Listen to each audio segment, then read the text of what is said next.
Pepo ama tentaraeta burubichaeta kerempenche ayerovia pecuitepeai.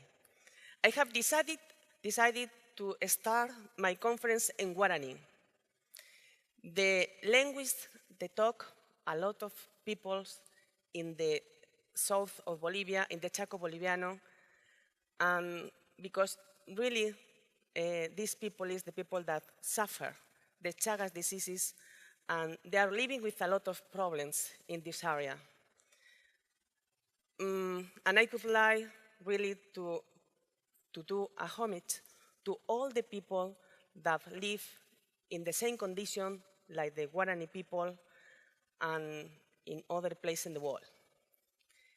I was worried this afternoon because I have to confess you that I sound very bad.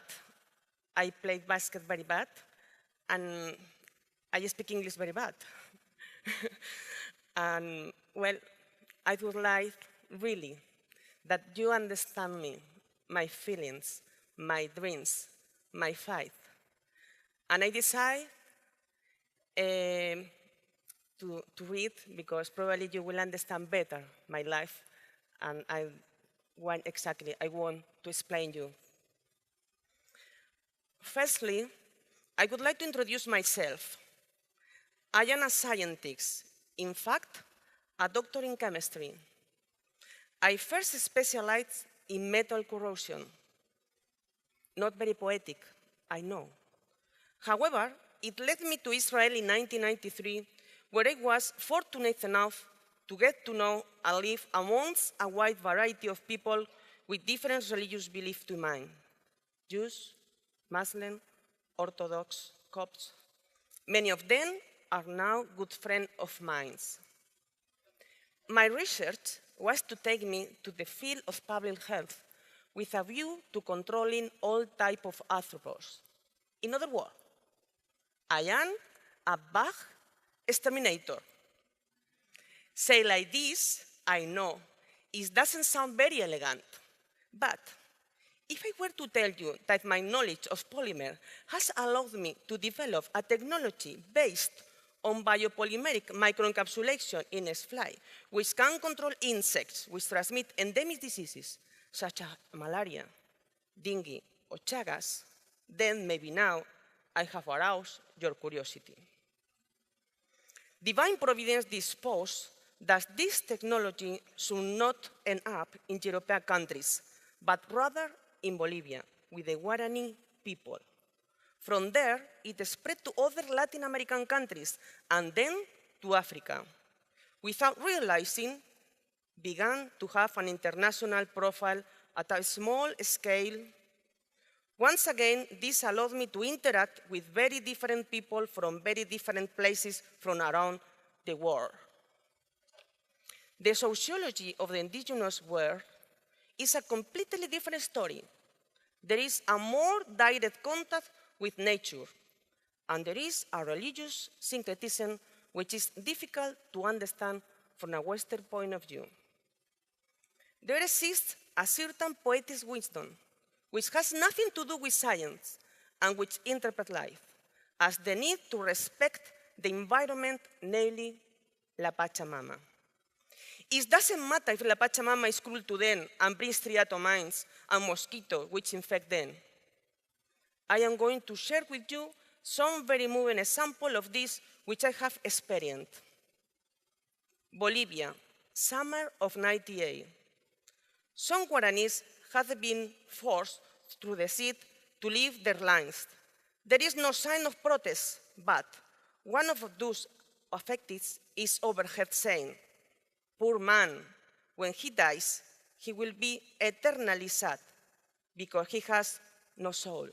Poetic wisdom of a justice. Colombia, October 2000. The Coquis Indians who live in Sierra Nevada at more than 4,000 meters of altitude began to suffer from illnesses transmitted by a mosquito.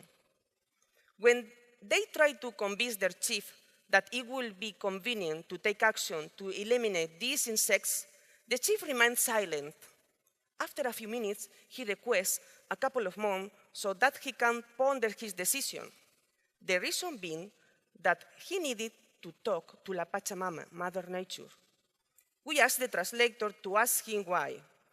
So, the Mother Nature can give me permission to take action, but not before the mosquitoes have been able to live, before the treatment is carried out. And what happens if the mosquitoes do not live? Well, in that case, it will be their fault, because they have been pre-warned. Poetic wisdom of the environment. Mexico, February 2004. The Purépecha leader, Lupita Hernández, is the first woman in her indigenous village to take the floor to address an auditorium of local authority and participants at an official event. Lupita spoke of poverty amongst women, of their unpaid work, of their lack of training. She doesn't attack anybody, but she makes it very clear to her people that awakening of the indigenous woman is inevitable. Poetic wisdom of feminism. The indigenous people in the world have this lack of training, but they are now realizing that without knowledge, emancipation is impossible. Personal and collective autonomy is paramount and the basis for the development of people. Once having dealt with health issues, then education becomes the key to survival. We all need to feel again. We need to realize that development without feelings, without values, without taking into consideration the human factor, makes us incomplete as persons. My professional experience has led me over the last 20 years to understand two aspects, which I feel are key to Christianity: the universality of action and love for your fellow human beings, whoever they may be.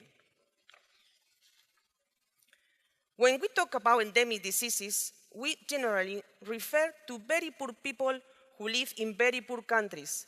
Disease and poverty are linked together. It took me years to understand this. I first thought I would be able to vaccinate their house and that would solve the problems. But I was wrong. I had come across a reality which science alone could not solve, because what was really killing the indigenous people was not only the insect and a lack of hygiene, but also hunger. Little by little, I began to incorporate housing improvements, as well as hygiene and health training, into my programs. Lastly, I started to deal with gender issues through the creation of professional workshops for women, which will allow them to find their place in a society which ignores them. There are extensive programs which seek to empower any potential beneficiaries. In other words, to increase the capacity for personal action. For this reason, solutions which only look to find an antidote to cure disease, medicine, vaccines, tend to fall by the wayside. A poor person who has been vaccinated remains poor and consequently is still trapped in a vicious circle of poverty from which he or she cannot escape. Destitution is a deep, dark hole in which one can enter easily but exceed great difficulty. I am going to arouse your curiosity again.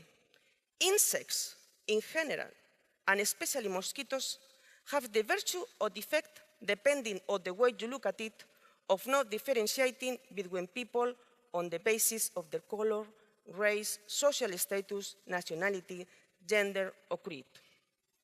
They just bite, suck blood, and without realizing, as part of their vital need, they make us all brothers and sisters. Whether we like it or not, we will all have probably received blood from somebody we do not know through their bites. We have also shared our blood with others. This basically means that mosquitoes are able to make us all equal as humans. Please don't be alarmed. I'm not going to release any mosquitoes like Bill Gates did to explain malaria. But the next time you are bitten by an insect, remember what I have just told you. I must confess to you that I feel fortunate to have blood brothers of different religions and races. Another point which I would also like to highlight is the following. If the Northern Hemisphere has been able to eradicate endemic diseases from their territories, then there are no reason why we should not eradicate them in the Southern Hemisphere. The insects are the same. What changes is the climate and the living condition. In the north, the warm season is shorter, and therefore, it is easier to control insects.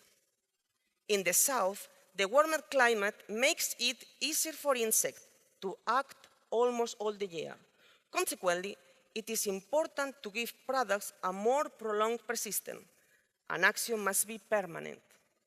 I honestly believe that this has been my small contribution to the world of chemistry applied to health. I also feel that religion should never be the subject of contention when seeking the common good. Above all, because if there is something which characterizes people who suffer the bites of these bugs, it's precisely a lack of dignity. Through my job, I have been able to hear the voice of the most oppressed and the need they have to recover their self-esteem and dignity. If I have to carefully choose a word which could help to join rather than separate people, then I will no doubt choose tolerance. In other words, a deep sense of respect for he or she who is not similar to us or who may not think the same as us. Ultimately, if there is only one God, then all the religions of the world are only paths which lead to universal love. Well, since this morning you all know each other, I would like you to put this knowledge in action. And so I invite you first to hug each other, and then I would like, with Gloria, to come to be together, because I would like really that you understand very well what the meaning to be everybody together to change the world. And I would like that you hold your hands, everybody, please. Hold your hands. And I would like to transmit the energy together, because together we can change the world. Thank you.